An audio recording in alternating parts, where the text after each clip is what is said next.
Ja sam od malih nogu htio da budem granični policajac.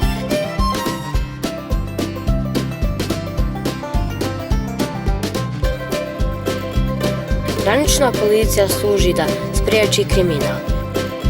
Oni budu na granici između dvije države.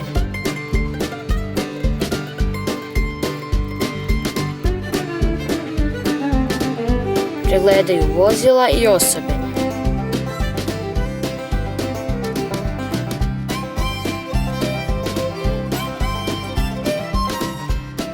Granična policija sprječava šverc robe, unošenje ilegalnog oružja i narkotika u državu.